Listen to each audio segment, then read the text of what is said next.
Hi everyone, welcome to our Facebook Live today. My name is Alyssa and I'm the Marketing Manager here at Katoomba. And today I'm so pleased to be back with Kirsten McHarg from Savvy Salon Marketing. Hey Kirsten, how are you? Hi, Alyssa. I'm good, thank you. Good. It's so good to have you back. Today we've got another one of our digital marketing sessions, which we know are always really popular. So we're very excited about that. And today I'm in particular looking forward to the topic that we're covering, which is the secret to Instagram hashtags. And we have spoken about Instagram a few times on here, but I really feel that this is kind of that step up, that level up if you really want to kind of take Instagram to the next level for your business. Then this is really something that you can look into and a little bit more technical and interesting and fun. So I'm really looking forward to talking about it today. And as always, guys, if you have any questions for Kirsten, please do put them in the comments below, and I'm sure she'll be able to help you out, which is awesome. First, I guess where we really want to start is absolute basics. So can you tell me a little bit about what hashtag strategy is? Yeah, okay. Thanks, Alyssa. So as we've talked about hashtag strategies before on here, but we haven't actually dedicated a session to it. So for some people, it will be a repeat, but there's nothing wrong with that. And for some people, it will be new information.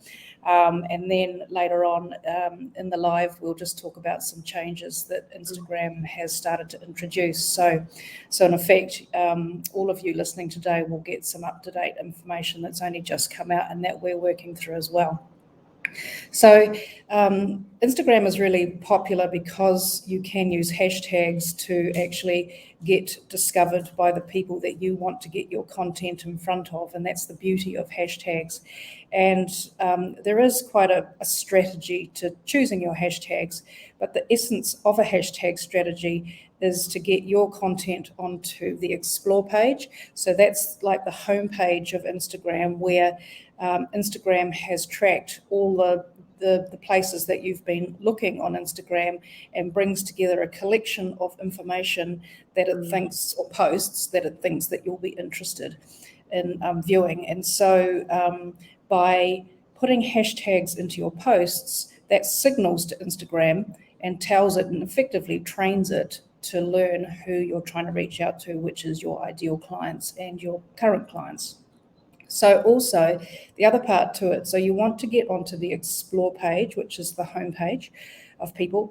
But the other thing is that every hashtag has its own corresponding page on Instagram. So if you're using hashtag Salon New Zealand, if you put hashtag Salon New Zealand into the search bar at the top of Instagram, you will go to that page where every post of every Instagram account that has used that hashtag, you will see the post there.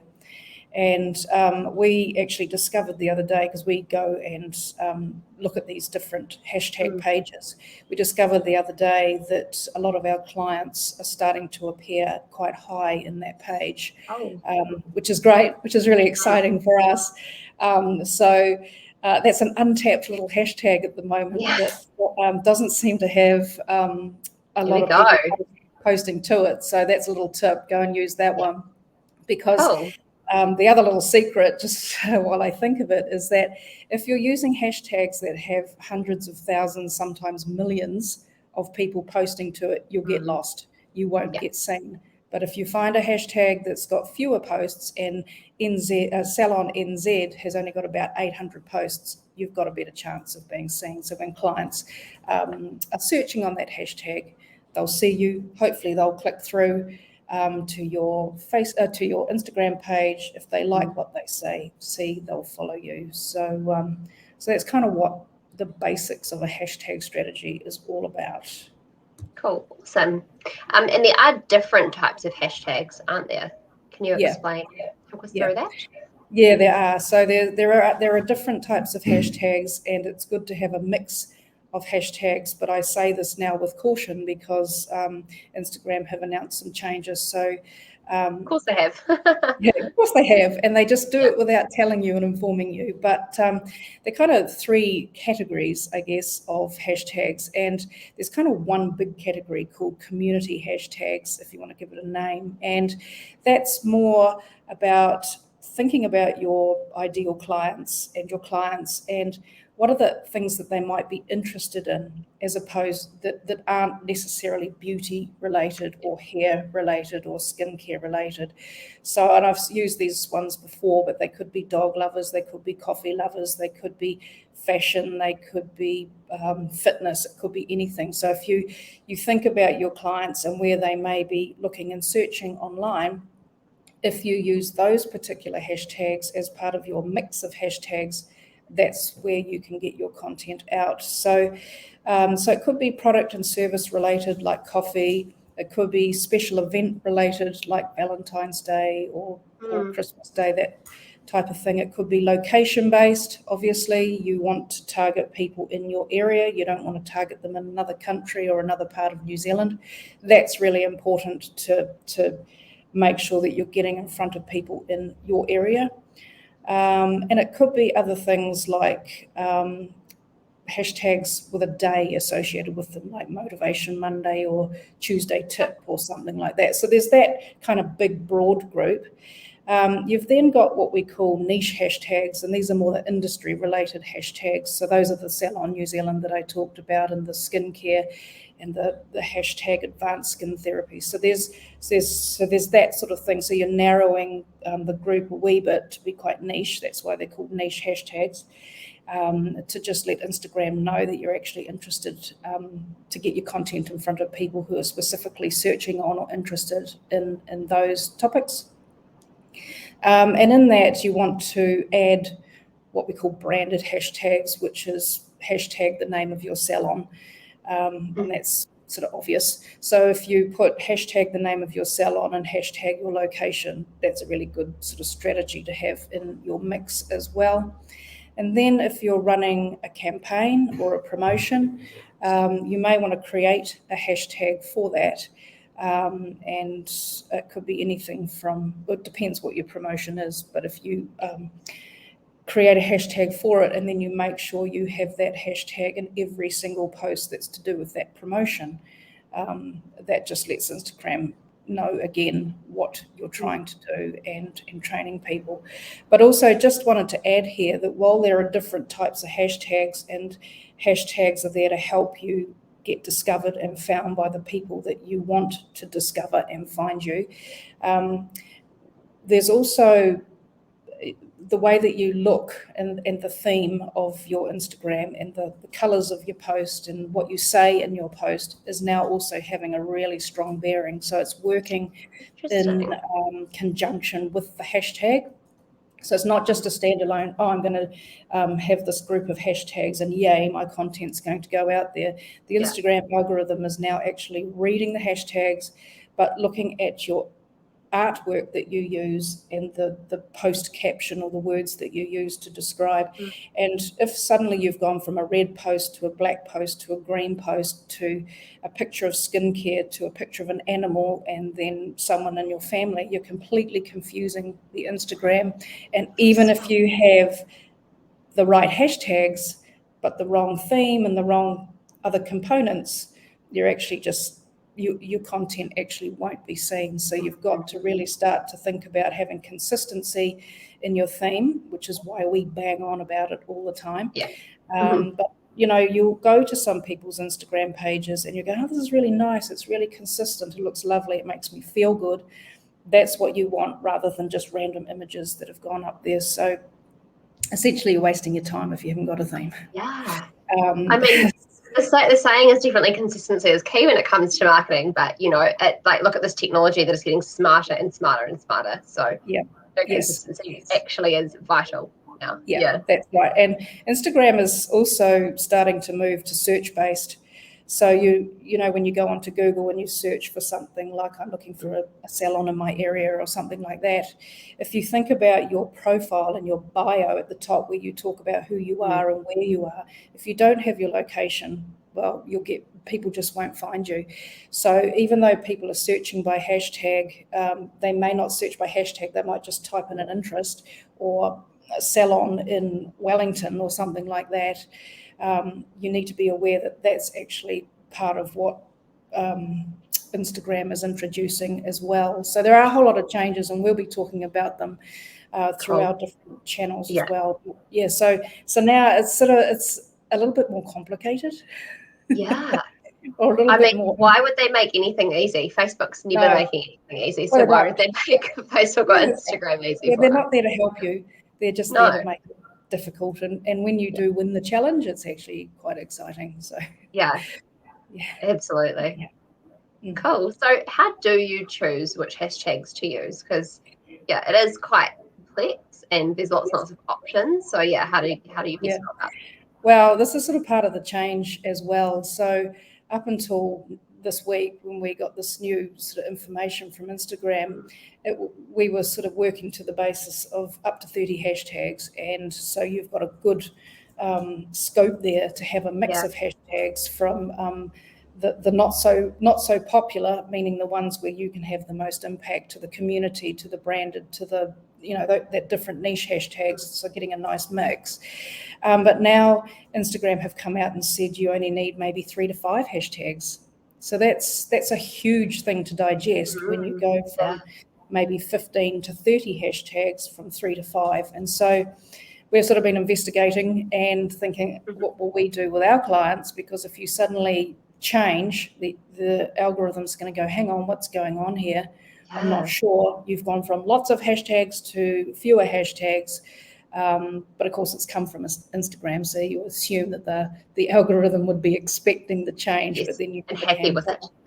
Yeah, so if anyone out there is considering changing hashtags or changing the number of hashtags, make the decision to do it, stick with it, and test it and see what happens. See if you get a drop in reach, see if you get an increase in reach. And that's the only thing that any of us can do, even as skilled marketers. That's all that we can do, and we will document the change and see what happens, and hopefully get the best results for our clients, and you get the best results for yourself. So really being strategic about your hashtags is just pick the number of hashtags that you will use every time. Don't use the same hashtags for every single post. You need to mix it up. So we have software that we use, obviously, because we've got lots and lots of clients and hashtags to manage. But even for your own salon, there is software that you can use, or have a spreadsheet and just have your groups of hashtags, but different every time. So you may have 100 hashtags and only choose a group of 5 out of that 100, but make them different every time. If you just cut and paste and use the same hashtags, the algorithm goes, oh, this is spam, I'm burying the content, no one gets to see it. So there again, you've kind of wasted your time. So the key message for this is take hashtags that are from that group of community hashtags, the niche hashtags, the branded hashtags, decide on the number and change them for every single post. Nice. And I really like the idea of kind of doing all that prep up front. So having a spreadsheet, deciding what your strategy is, putting them all in there, and then it's an easy job. It's not this like I'm trying to write the post and then decide, oh my God, what do I choose? What do I write? Yes, and I can hear or see that some people's eyes are probably glazing over and watering and going, oh my God, spreadsheets and hashtags, and this just sounds dull and complicated. And for some people it is. And that's why turning to software such as Hashtastic, which is the one that we use, and there's a lot out there. There's another one called Hashtag Slayer. Using software like that, you input the credentials that you want, and then it will shuffle the hashtags, and you can just pull them out each time you do a post. It just makes life really easy. Then you can monitor the hashtags that are working and not working. So yeah, they can be quite addictive. Hashtags are really cool because they are a great mechanism for getting content in front of people, which is why Instagram's becoming a lot more popular than Facebook, because Facebook, you can use hashtags, but it just works completely differently to actually find people and get discovered and have them come back and follow you. Cool. Awesome. And so how do you decide whether or not, hashtag's successful or not successful, and whether to ditch it or keep using it? Yeah, it's with Instagram changing everything all the time, it's hard to know. But I have clients who love to monitor hashtags, even though we do them for them, but they love to watch. And so they use spreadsheets to monitor. You can actually go to the hashtag pages that I talked about, hashtag Salon New Zealand or hashtag skincare, and you can go there, but you'd need to go quite regularly to see if your posts are appearing. That's often a good way. If you have software like Hashtastic that I talked about, you can do some monitoring of which hashtags got results, and some scheduling tools. And I know that later.com, which is a social media scheduling tool, has analytics in there which says this was a great hashtag, this wasn't so great. So for us, we're in the analytics all the time, but we've got the tools. But when you don't have the tools and you don't have the time, it's really looking generally at posts that performed well and was it the theme, was it the caption, those sorts of things, as I said earlier, have a bearing on that. But if you go to the corresponding hashtag page and see if you're there, that's going to be your most immediate way, because of course if you've got 15 hashtags, how are you going to know which was the one? It's a bit of a fuzzy science, as it were, and there's more than just successful hashtags at play. But it's trial and error. It's trial and error. Yeah, exactly. And like you say, if you're kind of looking overall at your posts and how they're performing in general, you're going to start to, I guess, see trends, right? And yes, you can only keep trying and seeing what works and what doesn't. Yes. Cool. And so all these Instagram changes that we've been talking about, what are the key things that we really need to know? Well, I've got notes here, so I'm just going to refer to those because they've only just come out, and I will post this information out. I may even do a video on it, but some things are obvious and we've talked about them and they remain the same, but it's things like you need to use hashtags that are relevant to the theme of your content. So that was me saying to you, make sure you have a good theme and it's consistent, and then use hashtags that are relevant. So yes, you want to have that mix of hashtags, but hashtags now are providing a context to the algorithm. So you don't, if you're a salon, which you are, and your particular post is about a skincare product, then you need to have hashtag something about that skincare product. But then you don't want to have hashtag bulldozers or something in there just because it's of interest and you think it may reach those people. It's got to be relevant to what you're trying to do. You can also check hashtags that your fans already use and follow those hashtags. We talked about the mix of well-known hashtags and niche hashtags. So some of the things are the same, but it's how they're all working in unison is what's changing. But the big change really is keeping the number of hashtags between 3 and 5. So that still makes me a little bit nervous to make the big jump. And there's a lot of discussion out there still with, experts in the industry around the world, in the Instagram world, talking about it. So, but that's what Instagram have come out and said. Things to keep in mind is a tool that provides context about your posts and delivering content. So I've pretty much covered all of it in there, but just to make it easier for everyone, I will do a post and then I will send that to you for you to send out to people that'd be awesome. They can see the do's and don'ts, but we're still distilling the information. So we'll just make sure that we've got something of substance to send. And the only other thing it says here is don't use overly generic hashtags. So obviously things are changing.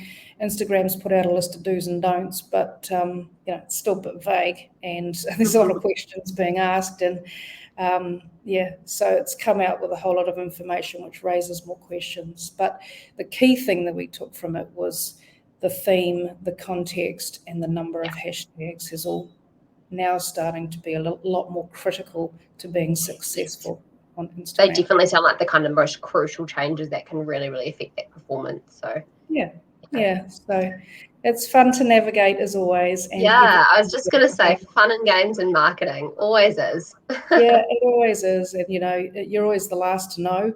Facebook and Instagram always just put things out, and there's never really too much of a warning, but we just deal with it and try and make it work. Exactly. And that's why if you're struggling with it, then you can talk to an expert like Kirsten at Savvy Seller Marketing, and get someone else to deal with the craziness that is social media. And and obviously we post about we're very active on Instagram, and that's our main channel, and we're posting tips and ideas and thoughts and suggestions every day. And we're always there to chat. We've constantly got people just asking us questions. So, please do that, because that's how we learn from what your questions are. Then we can post about that for everybody else. And obviously we're just Instagram nerds, and we just love talking about Instagram. So we like it when people get in touch with us. Yeah, definitely. So what is your Instagram handle? I feel like I know it, but I don't want to say the wrong thing. It's easy. It's at Savvy Seller Marketing, and so no surprises there. And we're there. Cool. Yeah, awesome. All right. Well, thank you so much, Kirsten. I really, really like the idea of kind of, if you want to step up your Instagram game, that you can kind of start getting into this. It can be quite technical, but also it sounds like it could be quite fun, and you may as well just give it a go, because there's no harm. It's not going to be a total disaster. Yeah. There's no wrong or right. It's just doing and trialing. Anyway, thank you very much for having me on again. I've enjoyed that. Yeah, definitely. And thank you for all the tips. I feel like we timed this perfectly, given that Instagram's just, made all these changes and updates. So yeah, look at that. We predicted. You did. Cool. Awesome. All right. Well, thank you so much. And thank you to everyone for watching. And we'll see you on our next Facebook Live. See you guys.